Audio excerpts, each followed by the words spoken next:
A lot of women struggle with this issue. They see the potential in a man and they get all excited about it, and then they end up feeling frustrated and disappointed like they picked the wrong guy.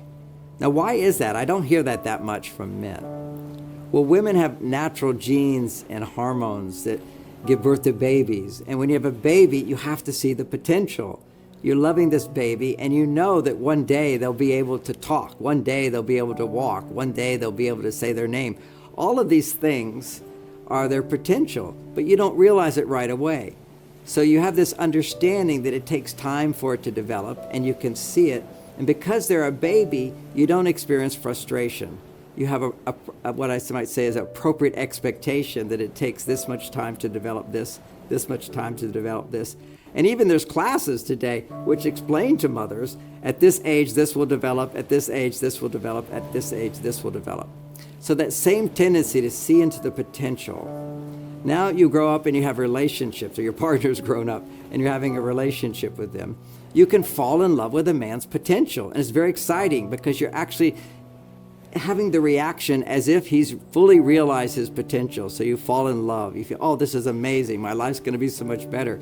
And he will, to a certain extent, automatically fulfill that expectation in the dating process, in the early dating process. You talk to him on the phone and he calls you back. You get all excited. Oh, he's called me back. Oh, maybe there's going to be a relationship here. He plans a date. He wants to get to know you. He asks you questions. Where are you from? What's going on with you? What's your job? And he's really interested in you. So these are all things he does in the beginning naturally and for logical reasons. He doesn't know who you are. He wants to introduce himself. So he's very talkative and so forth, or he listens to you. He wants to plan things. He wants to impress you. He wants to show you how much he cares about you by doing things for you. But for him, it's an education to say, you are important to me. And once he's communicated, you are important to me, and he knows who you are to a great extent, that motivation's not there. And you're going, hey, what happened? It wasn't sustained. You're expecting it to not only be sustained, but even become more. And that's an unrealistic expectation. And it's important to understand why, because it will give you more comfort. And then you can say, okay, how can I bring back all those wonderful things he did in the beginning? Because they typically stop doing those things as they feel more connected to you over time. And you have this expectation that it's just going to get better. So why does it happen?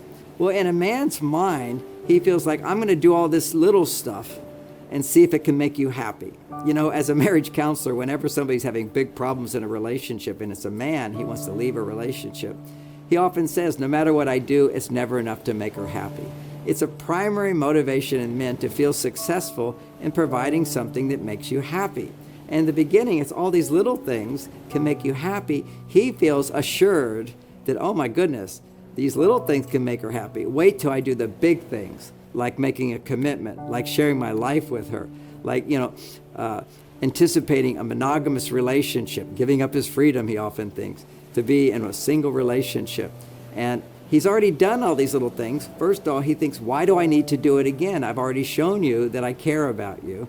And two, it's men do big things. They don't think they have to do little things. What's the point of that? So that natural motivation to introduce himself to you, to get to know you, to find out what's going on inside of you, to do little things, to hold your hand. Why hold your hand if you can actually have sex? See, those are the big things. Why do the little things? He doesn't understand your needs because we're not exactly the same. There are a lot of similarities, but there are differences. And when you are not getting those things, there's this trap that women fall into, which is, if he loved me, he would do those things. I shouldn't have to ask for them. I shouldn't have to ask for hugs. I shouldn't have to ask him to want to listen to me. I shouldn't have to ask him to plan a date for us. He should just want to do these things. And that's a mistake. And that is a romantic fantasy that doesn't come true except in the beginning. In the beginning, little things make a big difference. Then he tends to back off naturally. And that's where you need to now say, okay, let him know what you really like. Oh, I just need to talk with you a little while. Let's just talk. And often he feels pressured to change. If ever you try to change a man because you're disappointed with him or you want more, he pulls back, which is why maybe this whole idea that men should know became so romantic, because it's a little scary to ask for what you want.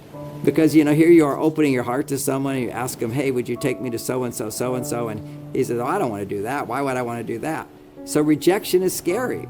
But this is the lesson that women have to learn, is the recognition that a man can love you completely and have no idea of what your needs are, your preferences are, the needs for reassurance that women have, and the compliments and the affection and the hugs, all those things men stop doing, when actually you just have to inform him that those things score big with you and you really enjoy it, and it really helps you to open your heart and not to be taken for granted.